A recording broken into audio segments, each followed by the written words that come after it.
20 साल इस देश की राजनीति मोदी जी के हिसाब से होगी। मेरे भी कान टूटे हैं, जबकि मैं बड़ा पहलवान नहीं था। मेरे पिताजी भी कुश्ती लड़ते थे, मेरे बाबा भी कुश्ती लड़ते थे। पहले ये गांव में ये जिम नहीं होता था, और जब चुनाव हो गया तो दबदबा है कि नहीं है वो साबित हो गया, काम खत्म हो गया। अब मैं रिटायर हो गया, अपने घर चला। संन्यास 11 से 12 साल आपने कुश्ती को दिए। 2024 में भी आपके कई लोग आते होंगे, खासतौर पे यूपी से, जो पहलवान बनने की कोशिश करते होंगे, छोटे जूनियर। अब उनके लिए तो काम करता रहूंगा। अब ये एकेडमी हम चला रहे हैं, एकेडमी में मेरे 100-150 बच्चे हैं, और मैं खुद जो है कुश्ती खेला हूं, और कुश्ती की बदौलत यहां तक पहुंचा हूं। मेरे भी कान टूटे हैं, जबकि मैं बड़ा पहलवान नहीं था। मेरे पिताजी भी कुश्ती लड़ते थे, मेरे बाबा भी कुश्ती लड़ते थे। पहले ये गांव में ये जिम नहीं होता था। गांव में हर आदमी जो है शौक से अखाड़े पर जाया करता था, हम भी गए।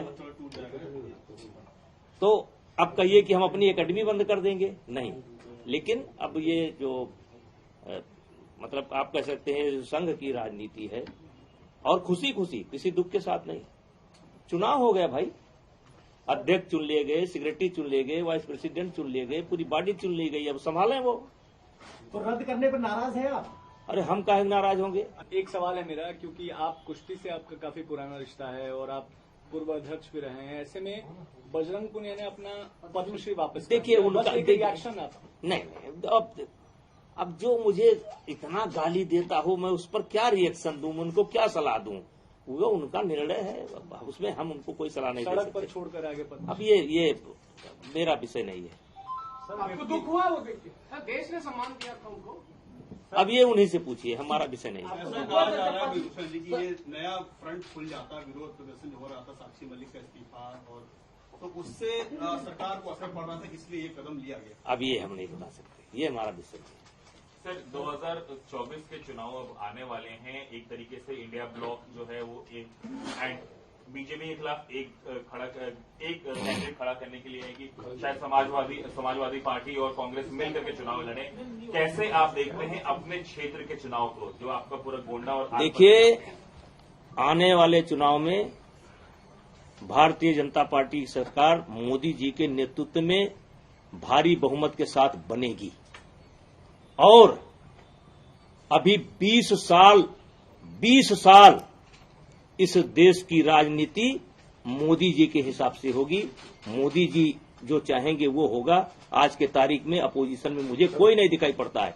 कम से कम 20 साल अभी मोदी जी ही इस देश के नेता रहेंगे।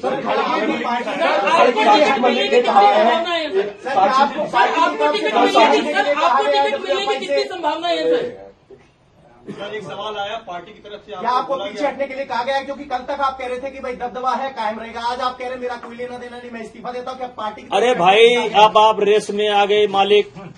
अरे भैया, परसों जब चुनाव हो गया तो दबदबा है कि नहीं है वो साबित हो गया, काम खत्म हो गया।